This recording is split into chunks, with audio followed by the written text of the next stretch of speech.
যদি আমাদের মাটি ক্ষয়প্রাপ্ত হয়, যদি ফসল না ফলে, যদি বিশ্বজুড়ে খাদ্যশস্য শেষ হয়ে আসে, তাহলে আমরা কি খাবো?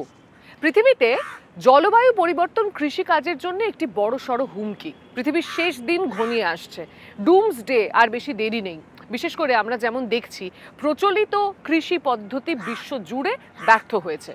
তবে নতুন পদ্ধতি, উদ্ভাবনা আমাদের মনে আশা জাগাচ্ছে। নমস্কার, ইকো ইন্ডিয়ার আজকের পর্বে আপনাদের সকলকে স্বাগত জানাচ্ছি। আমি দেবী। আজকের পর্বে থাকছে ড্রোন, রোবট, স্বয়ংক্রিয় ট্র্যাক্টর, ডিজিটাল প্রযুক্তি কিভাবে কৃষিকে রূপান্তরিত করছে। এছাড়াও মাশরুম অর্থাৎ ছত্রাকই কি ভবিষ্যতের একমাত্র খাদ্য? বিশ্বজুড়ে মাংসের চাহিদা সর্বোচ্চে পৌঁছেছে।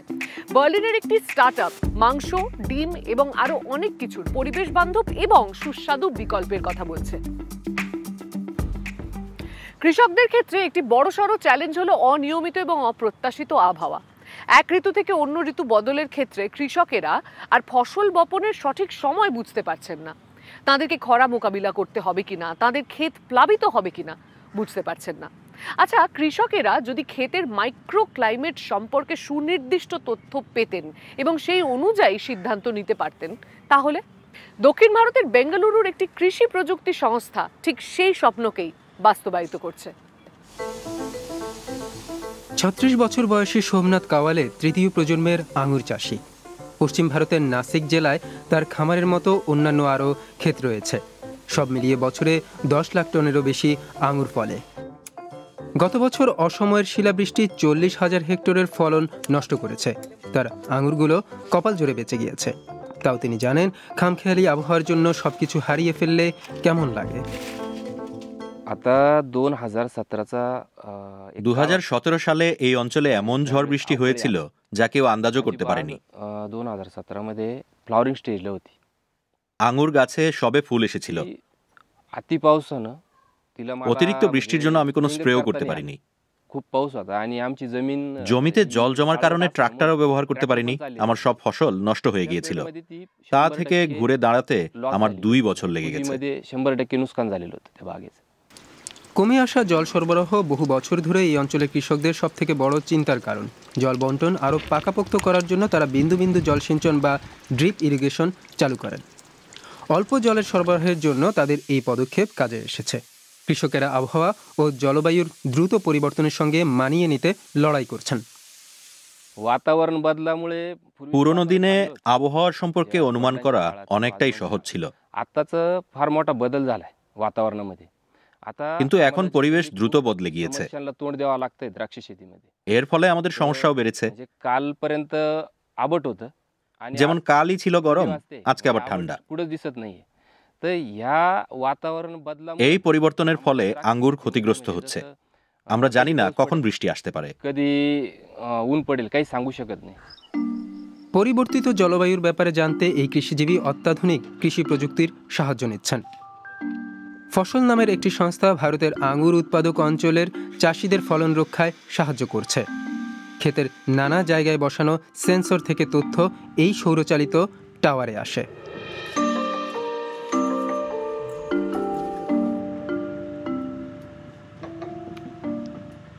हे फसलचे दोन्ही सेन्सर आहे। हा এগুলো মাটিতে বসানো দুটো সেন্সর। तर याच्या जोडीला একটা 15 ইঞ্চি গভীর, অন্যটা 24 ইঞ্চি গভীর। तर हा जो आहे हा मला এগুলো আমাকে বলে জমির আর্দ্রতা কত এবং সেচের জন্য আর কতটা জল লাগবে। ओलावा आहे आणि किती त्या ड्राय झालेले आहे। এই পদ্ধতি দ্রুত তথ্য ব্যবহার করে খামারের চারপাশের আবহাওয়ার পূর্বাভাস দেয়, ফসলের রোগব্যাধির উপর নজর রাখে, সেচ ও সারের ব্যবহার আরও নিখুঁত করে। এই পদ্ধতি ব্যবহার করে সোমনাথ বাবুর ক্ষেতের ফলন দ্বিগুণ হয়েছে। এরকম ফল দেখে আশেপাশের চাষিরাও এই কৃষি পদ্ধতি শুরু করেছেন। তবে অনেকের জন্য খরচটা বড় বাধা হয়ে দাঁড়াচ্ছে।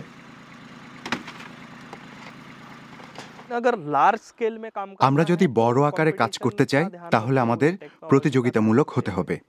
আমি 40,000 থেকে 70,000 টাকায় এই সিস্টেম বিক্রি করেছি।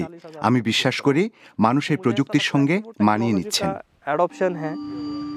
এই সংস্থার দাবি, এটি ব্যবহার করতে যে খরচ হয় উৎপাদনে তার চেয়ে অনেক বেশি সুবিধা মেলে চাষিদের। what we have seen, people or the farmers who have been using fossil, যে কৃষকেরা ফসল পদ্ধতিটি ব্যবহার করছেন তাদের জন্য আঙ্গুর বা ডালিমের মতো মূল্যবান ফসলের চাষের খরচ 50% অবধি কমেছে। in case of very high value crops like grapes and pomegranate. Bharat জোড়া কৃষকদের জন্য তাদের মাতৃভাষায় বিশ্বাসযোগ্য তথ্য পাওয়াটাই জরুরি। আগে তারা সেচ দেবেন বা সার কখন দেবেন তার জন্য অভিজ্ঞতার উপর নির্ভর করতেন। এখন তারা অ্যাপ থেকে আসা বার্তার অপেক্ষা করেন যা তাদের জানায় কখন কি করতে হবে। সংস্থার প্রতিষ্ঠাতা আনন্দ ভার্মা ও তার দল জানেন বৈচিত্র্যে পরিপূর্ণ ভারতের কৃষিকে বদলাতে হলে চাষিদের কাছ থেকে নেওয়া তথ্যের উপর নির্ভরশীল এই প্রযুক্তিকে আরও নিখুঁত হতে হবে। The solution that we are building are very, very crop. আমাদের সমাধান ফসল কেন্দ্রিক। It takes time for us. ফসল ও তার জীবনচক্র বুঝতে আমাদের সময় লাগে। প্রতিটা ফসলের জন্য আমাদের আলাদা সমাধান তৈরি করতে হয়। Solution for one crop.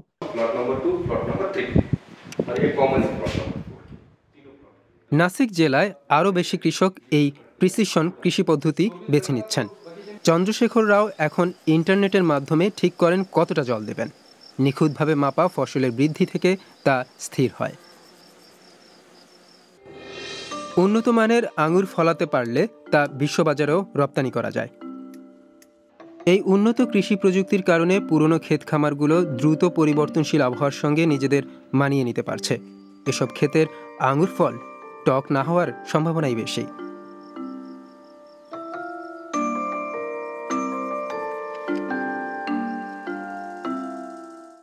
ভাবুন, একটা ক্ষেত ফসল কাটবার জন্য প্রস্তুত, হাতে হাতে ফসল কাটার কাজ শুরু হয়ে গিয়েছে। এটা তো বেশ সময় সাপেক্ষ একটা কাজ। এবার এরই মধ্যে একদিন হঠাৎ মাঝরাতে প্রবল বৃষ্টি হলো এবং অধিকাংশ ফসল নষ্ট হয়ে গেল। বিশেষ করে বেরি জাতীয় শৌখিন দামি ফসলের ক্ষেত্রে এটা খুব বেশি হয়। আচ্ছা, রোবট যদি বাছাই করে এই ফল তুলতে পারতো তাহলে? রোবট কি আরো দ্রুত এবং দক্ষভাবে কাজ করবে? দেখুন। এভাবেই গাছ থেকে ফল তোলে রোবট।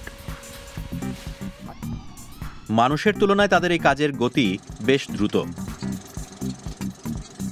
এশিয়া, ইউরোপ, কানাডা ও আমেরিকায় অনেক সংস্থা এমন যন্ত্র বানাচ্ছে যা ভবিষ্যতে কৃষকদের সাহায্য করবে। এই রোবটগুলো অসামান্য কাজ করে। যন্ত্রের ক্লান্তি নেই, যন্ত্র অসাবধান হয়ে কোনো ভুল করে না, যন্ত্রের কর্মক্ষমতা রোজ বদলায় না। ফ্লোরিডায় স্ট্রবেরি সংগ্রহে এই রোবট ব্যবহার হচ্ছে, তবে সেটি এখনও পরীক্ষামূলক স্তরেই আছে। মেক্সিকোতে এতদিন এই কাজটা মানব কর্মীরাই করে এসেছেন। কাজটা খুব কঠিন। প্রতি 3 দিন অন্তর জমি থেকে ফল তুলতে হয়। প্রচলিত প্রথা অনুযায়ী একর পিছু একজন লোক প্রয়োজন, তাই হাজার হাজার একরের জন্য হাজার হাজার লোক দরকার। কিন্তু শেষ 20 বছরে মানব কর্মীর সংখ্যা কমে আসায় ঠিকমতো ফল তোলা হয়নি। এর ফলে এই কৃষক বিপুল ক্ষতির সম্মুখীন হয়েছেন। কিন্তু কথায় আছে, প্রয়োজনীয় আবিষ্কারের প্রসূতি। তিনি একজন রোবোটিক্স ইঞ্জিনিয়ারকে নিয়োগ দেন। একসঙ্গে তারা ফল সংগ্রাহক যন্ত্র তৈরি করেন। এর দাম $7 লাখ। কিন্তু কৃষকদের তা কিনতে হয় না। তারা ফল তোলার জন্য এটি ধার নিতে পারেন। লেজারের সাহায্যে এটি মানুষ এবং অন্যান্য উপাদানের মধ্যে ফারাক বুঝতে পারে। অনেকগুলো প্যাটেন্ট আছে। তাদের মধ্যে একটি হলো স্টেশন কিপিং প্যাটেন্ট। তাই রোবটের ফল তোলার জায়গাটা ধরে রাখা সম্ভব হয় এবং যন্ত্রটা ধীর গতিতে নিজের কাজ চালিয়ে যেতে পারে। এই চাকায় অনেকগুলো নখের মতো জিনিস আছে যা দিয়ে রোবট ফল পারে। চাকা ঘুরলে আরেকটা নখ বেরিয়ে পরের ফল তোলে। অর্থাৎ আমরা দ্রুত একটা গাছের চারপাশে যেতে পারি এবং কাজ করতে পারি। সেখানে আমরা কেবল ফল তুলব, ঘুরব, আবার ফল তুলব। রোবটের প্রযুক্তি ইউরোপেও নিখুঁত করা হচ্ছে। একটা ডাচ সংস্থা এমন যন্ত্র তৈরি করেছে যা অনেক দ্রুত দক্ষতার সঙ্গে অ্যাসপারাগাস সংগ্রহ করছে। এই স্বয়ংক্রিয় ট্রাক্টরটি তৈরি হয়েছে চাষের কাজ সহজ করার জন্য। এটা স্বাধীনভাবে দিনরাত কাজ করতে পারে, এজন্য ট্যাঙ্ক ভরা জ্বালানি থাকাই যথেষ্ট। স্বয়ংক্রিয় গাড়ির তুলনায় কৃষিক্ষেত্রের যন্ত্রপাতির উন্নয়ন বেশ দ্রুত গতিতে হচ্ছে, কারণ রাস্তায় এমন প্রযুক্তি ব্যবহারে অনেক আইনি বাধা রয়েছে।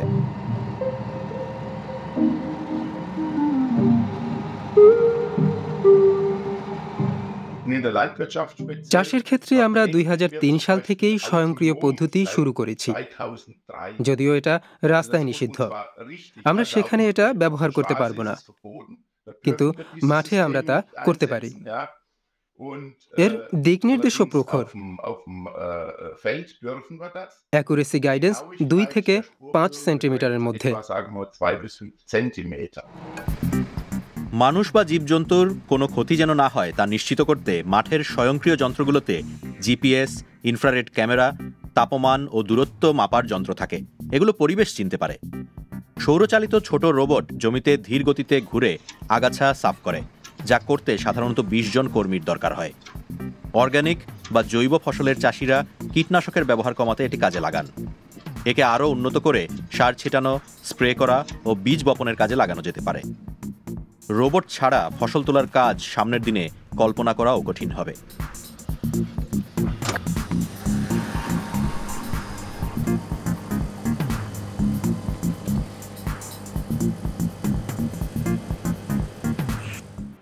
ফসলের ক্ষতি কৃষির ক্ষেত্রে একটি অত্যন্ত বড় সমস্যা, বিশেষ করে যখন একদিকে কৃষির খরচ বেড়ে যাচ্ছে এবং অন্যদিকে লভ্যাংশ কমে যাচ্ছে। আমরা দক্ষিণ ভারতের এমন একজন কৃষকের সঙ্গে দেখা করেছি, যিনি প্রায় কোনো খরচ ছাড়াই ব্যবসা চালিয়ে নিয়ে যাচ্ছেন। তার ব্যয় তার ক্ষেতের লভ্যাংশ থেকেই উঠে আসছে, কেননা তিনি মাছ চাষের সঙ্গে ধান রোপণের ঐতিহ্যটি চালিয়ে নিয়ে যাচ্ছেন। চলুন দেখে আসি এই বিষয়টি ঠিক কেমন।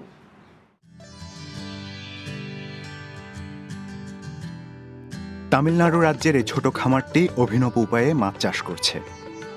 মাছের পুকুরকে ধানের ক্ষেতে পরিণত করা হচ্ছে, এরপর উল্টোটা করা হচ্ছে, আর মাছগুলো কিভাবে বেড়ে উঠছে তা দেখেই বোঝা যাচ্ছে। মাছের গায়ে এই ঝিলিক দেখুন একবার। অন্য পুকুরে বড় হওয়া মাছকে খাবার দেয়া হলেও তাদের গায়ে এই ঝলক নেই। এর রহস্য হলো প্রোটিন সমৃদ্ধ শৈবাল, যা পুকুরে জন্মায়। মাছেরা তা খেয়ে অ্যামোনিয়া নিঃসরণ করে, যা পরে নাইট্রোজেনে রূপান্তরিত হয়। এটি ধান চাষে গুরুত্বপূর্ণ ভূমিকা রাখে। যেদিন থেকে আমরা মাছেদের শৈবাল খাওয়াচ্ছি, তারা সামুদ্রিক মাছেদের মতো পুষ্টিকর ও সুস্বাদু হয়ে উঠছে। এই সামান্য পরিমাণে শৈবাল মাত্র 15 দিনে বিরাট পরিমাণে বেড়ে উঠতে পারে। 50 কিলো শৈবাল খুব তাড়াতাড়ি 5 টন হয়ে ওঠে। আমি যখন প্রথম মাছ চাষ শুরু করি, তারা অতিরিক্ত সূর্যালোকের কারণে কষ্ট পেত। এই শৈবাল তাদের রক্ষা করে। 4 থেকে 5 মাস পরে মাছেরা 90% শৈবাল খেয়ে ফেলে। এরপর মাছেরা ধরার মতো বড় হয়ে যায়।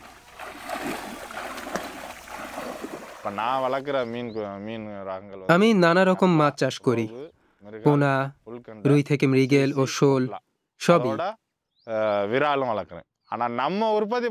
আমরা প্রতি কেজি 170 টাকায় বিক্রি করি বাজারে। সপ্তাহে 300 কেজির মতো মাছ ধরি।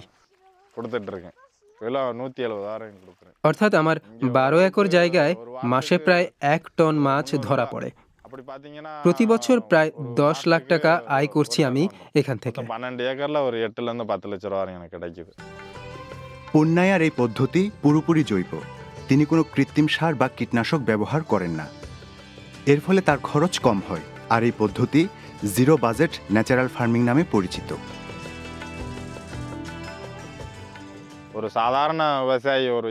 একজন সাধারণ কৃষক একর প্রতি 20,000 টাকা খরচ করে মাত্র 10,000 টাকা আয় করেন।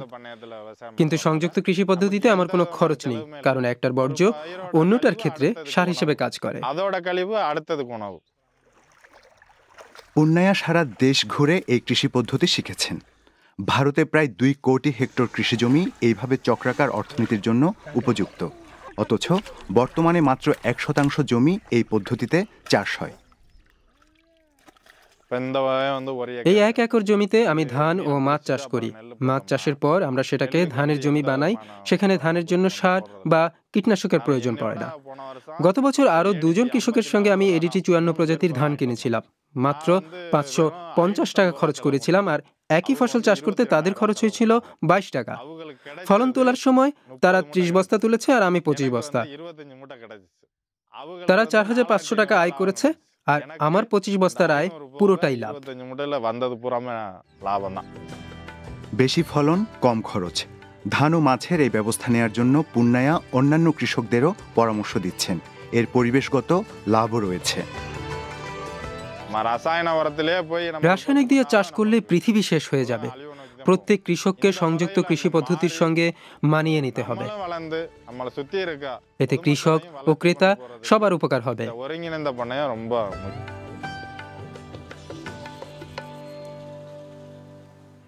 পৃথিবীর উষ্ণতা বৃদ্ধির একটি সবচাইতে বড় কারণ হলো মিট ইন্ডাস্ট্রি বা মাংস উৎপাদন শিল্প। আপনারা অনেকেই হয়তো পরিবেশের কথা বা পৃথিবীর কথা ভাবেন, কিন্তু তাই বলে খাদ্যাভ্যাস পরিবর্তন এই ব্যাপারটা হয়তো অনেকেরই পছন্দ হবে না, বিশেষ করে বাঙালির তো একেবারেই নয়। আচ্ছা, ভিগান হলেই কি সব সমস্যার সমাধান হয়ে যাবে, নাকি মাংসের বিকল্পগুলোই বরং ভালো? পরিবেশের জন্য সবচাইতে ভালো খাবার কোনটা? এই প্রতিবেদনে আপনারা হয়তো এই প্রশ্নের উত্তর পেয়ে যাবেন। এটা কি ভবিষ্যতের খাদ্য হতে পারে? টিম ফ্রনসেক বার্লিনের একটি সংস্থার সিইও। তিনি এই ব্যাপারে আশাবাদী। তার প্রিয় স্টেইকে তেল, কিছু শাকপাতা ও বিশেষ এক প্রকার ছত্রাক থাকে। দারুণ। এই উদ্যোগপতি নিরামিষাশী। 3 বছর আগে যখন বুঝলাম এটা কিভাবে কার্বন ফুটপ্রিন্ট প্রভাবিত করছে, তখনই মাংস খাওয়া ছেড়ে দিলাম। বিশ্বজুড়ে মাংস খাওয়ার হার এখন সবচেয়ে বেশি। গত 60 বছরে এই পরিমাণ প্রায় দ্বিগুণ হয়েছে এবং বেড়েই চলেছে। এর সিংহভাগই ধনী দেশগুলোতে। একজন জার্মান বছরে গড়ে 52 কেজি মাংস খান। গবেষক লেনা পার্সের মতে যা অনেক বেশি। পশ্চিমের খাদ্যাভ্যাস অনুযায়ী রোজ অনেক মাংস খেয়ে পুষ্টিগুণ বজায় রাখা সবার পক্ষে অসম্ভব। এর অর্থ জার্মানির মতো দেশকে তাদের খাদ্যাভ্যাস বদলাতে হবে।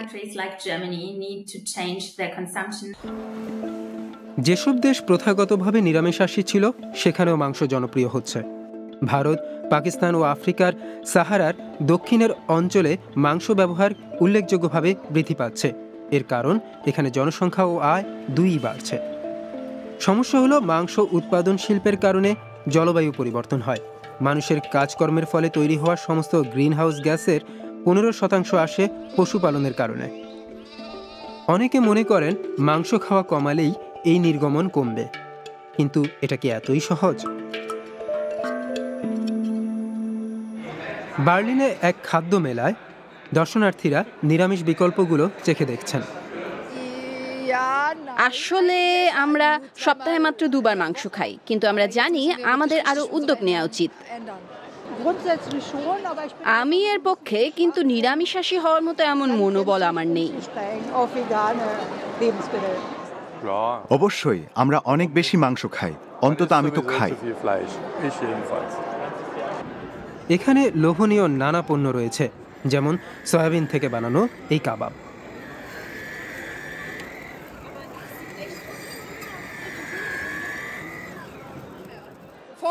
এর আকার ও রং খানিক আলাদা, কিন্তু এটা সুস্বাদু, ঠিক সাধারণ কাবাবের মতোই। দারুণ খেতে। আপনি বুঝতে পারবেন এটা মাংস নয়, কিন্তু খেতে খারাপ না। একটু চর্বিযুক্ত ও একটু আঠালো, তারপরও এর স্বাদ ভালো। মশলা অনেক বেশি, চেহারায় আলাদা। অর্থাৎ মাংসভোজীদের সন্তুষ্ট করতে এখনো অনেক পথ যেতে হবে। 100 থেকে 0 হওয়া কঠিন, সুতরাং মাংসের বিকল্পগুলো হয়তো মাঝামাঝি থাকবে। আমার মনে হয় এগুলো টিকে থাকবে, কারণ এতে আমাদের খাদ্যাভ্যাস পুরোপুরি বদলাতে হবে না। কিন্তু নিরামিষ মানেই পরিবেশ বান্ধব এমনটা নয়। মাংসের কিছু বিকল্পের কার্বন ফুটপ্রিন্টও অনেক বেশি। সেগুলো উৎপাদনে প্রচুর জল, শক্তি ও চাষের জমি প্রয়োজন, যে কারণে কয়েকটি খাবারের এখনও অনুমোদন মেলেনি। গবেষণাগারে টিম ফ্রনসেক ও তার দল এক ধাপ এগিয়ে রয়েছেন। ইউরোপের নিয়ন্ত্রণ সংস্থা এরই মধ্যে তাদের ছত্রাককে খাবার উপযোগী হিসেবে ঘোষণা দিয়েছে। পুষ্টি পদার্থ সমৃদ্ধ জলে তা চাষ করা হয়। এতে অক্সিজেন যোগ করে 2 বা 3 দিন বুদবুদ চালালে তার সংগ্রহের জন্য তৈরি হয়ে যায়। এই জলকে পরের বারের জন্য পুনর্চক্রায়িত করা যায়। ফ্রনসেক খাদ্য সংস্থাগুলোর সঙ্গে এর পরীক্ষার কাজ করছেন। আমরা জীবজন্তু মুক্ত খাদ্যপণ্য উৎপাদনকারীদের শুধু মাংসের বিকল্প নয়, বরং এমন উপাদান সরবরাহ করছি যা স্বাদ ও আকারে এর কাছাকাছি, পুষ্টিগুণও মাংসের মতোই, এমনকি তার চেয়েও স্বাস্থ্যকর, কারণ এতে কোনো কোলেস্টেরল নেই, কম খরচে উৎপাদন করা যায়। পাশাপাশি আমরা পশুজাত পণ্যের তুলনায় তা প্রতিযোগিতামূলক দামেও দিতে পারছি। একে আরও বিস্তৃত করতে একটি স্থানীয় ভাটিখানার সঙ্গে কাজ করছেন তিনি। অতীতে এখানে বিয়ার বানানো হতো, এখন তা ছত্রাকের প্রজনন স্থল। বর্তমানে তিনি 1 টন ছত্রাক সংগ্রহ করতে পারেন, যা 6600 স্টেকের সমান। এই ব্যবসা এখনও লাভের মুখ দেখেনি। এটা অতটা অবাক করা নয়, কারণ 2023 সালে মাংসের বিকল্পের বাজার ছিল প্রাণীজাত পণ্যের থেকে আসা আয়ের 1%-এরও কম। ফ্রন্টসেক আশা করছেন সামনে এর চাহিদা বাড়বে। 3 মাসের মধ্যেই সম্ভবত প্রথম আয় হতে চলেছে। বড় আন্তর্জাতিক সংস্থাগুলো এরই মধ্যে এই ছত্রাককে নজরে রেখেছে, যাতে তাদের কৃত্রিম উপাদানের সংখ্যা কমিয়ে আনা যায়। এটা আইসক্রিমের এজেন্ট বা ডিমের বিকল্প হিসেবে ব্যবহার হতে পারে। বার্লিনের গবেষণাগার থেকে খাবার যাবে আপনার প্লেটে। গাছ থেকে পাওয়া এমন খাবার মানুষের জন্য যেমন স্বাস্থ্যকর, তেমনি পৃথিবীর জন্যও ভালো। খাবারের ব্যাপারে এমন ছোট ছোট সিদ্ধান্ত এই ভবিষ্যতে বড়সড় প্রভাব ফেলতে পারে। আপনি যদি জানতে চান আমি কি সত্যিই বিশ্বাস করি মানুষের জীবনের মৌলিক উদ্দেশ্য হলো ফসল বাছাই করা, তোলা, তাকে ধীরে সুস্থে রান্না করা এবং আনন্দের সঙ্গে খাওয়া, আমি বলবো হ্যাঁ, অবশ্যই আমাদের জীবনের এটি একটি অন্যতম উদ্দেশ্য। আজ আমরা একজন শেফের সঙ্গে কথা বলবো, যিনি আইল অফ ম্যানে স্বপ্নের মতন জীবনযাপন করছেন। বনে বাদারে ঘুরে বেড়াচ্ছেন, তারপরে খাবার মতন জিনিসপত্র সংগ্রহ করে সেগুলোকে নান্দনিকভাবে পরিবেশন করছেন তাঁর রেস্তোরাঁয়। এতেই তার আনন্দ। চলুন তাঁর সঙ্গে কথা বলে জানি কিভাবে তিনি এই কাজ সম্ভব করছেন।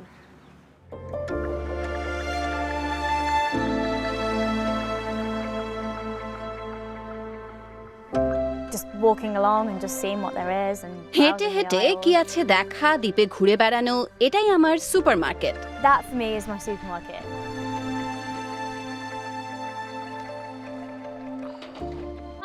হাই, আমি পিপ্পা লাভেল, একজন রাঁধুনি এবং আইল অফ ম্যানেভার্স রেস্তোরাঁর মালিক। আপনাদের দেখাবো কিভাবে রেস্তোরাঁর জন্য উপকরণ সংগ্রহ করি। আমি কয়েক বছর আগে আইল অফ ম্যানে এসেছি অন্য একটা রেস্তোরাঁ থেকে। এখানে এসেই জায়গা ও এখানকার সুযোগের প্রেমে পড়ে যাই। অসাধারণ। আমি কিছু গ্রাউন্ড এলডার পেয়েছি, একে গাউট উইডো বলা হয়। এটা আসলে পার্সলির গন্ধওয়ালা গুল্ম। যারা বাগান করেন তাদের কাজে লাগে না, কারণ খুব আগ্রাসী গাছ, তারা এর থেকে মুক্তি চান। আমি রেস্তোরাঁয় এটা অনেকভাবে ব্যবহার করি। আমি মাছের জন্য সুন্দর তেল তৈরি করি, এটা শুকিয়ে খাবারে ব্যবহার করি।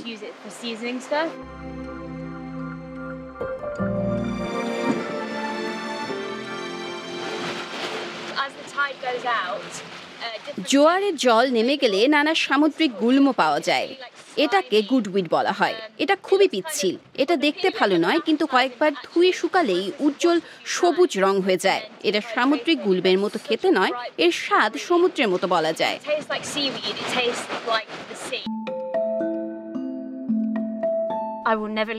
আমি কখনো আইল অফ ম্যান ছাড়বো না। এটা ইউনেস্কো ঘোষিত বায়োস্ফিয়ার, যেখানে অনেক কিছু জন্মায়। এখানে জীববৈচিত্র্য এতই বেশি যে একে অন্যকে ছাড়িয়ে যায়। তাই ভার্সা খোলার সময় আমি এমন কিছু তৈরি করতে চেয়েছি যা প্রকৃতির উপর নির্ভরশীল। আমি এখানে অন্য জায়গার উপাদান ব্যবহার করব না।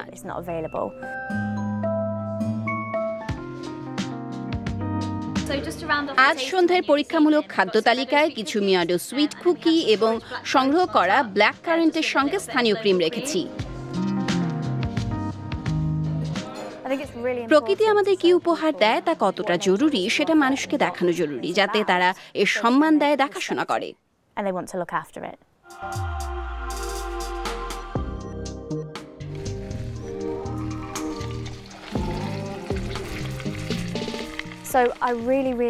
আমার মনে হয় রেস্তোরাঁ ব্যবসাকে সবার আগে পরিবেশ বান্ধব হতে হবে। সেই কথা মনের মধ্যে ঢুকিয়ে নিতে হবে। সবার একটি ব্যাপার অভিন্ন, আর তা হলো খাবারের প্রয়োজনীয়তা, যা আমরা ভাগ করে নিতে পারি।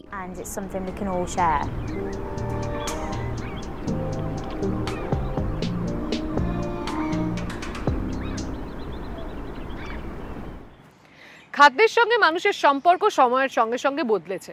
আদিম যুগে আমরা খাদ্য সংগ্রহ করতাম, তারপরে কৃষিকাজ শিখলাম এবং এখন বৈজ্ঞানিক কৃষি পদ্ধতির দিকে এগিয়ে চলেছি। আচ্ছা, আপনার এলাকায় আপনি কি এমন কোনো কৃষি পদ্ধতির কথা জানেন যা সত্যি উদ্ভাবনীয়? তাহলে তা আমাদেরকে ইমেলে লিখে জানাতে পারেন বা সোশ্যাল মিডিয়ায় সরাসরি যোগাযোগও করতে পারেন। আজকের মতো এই পর্যন্তই, আবারও দেখা হচ্ছে আগামী সপ্তাহে। ভালো থাকবেন, সুস্থ থাকবেন।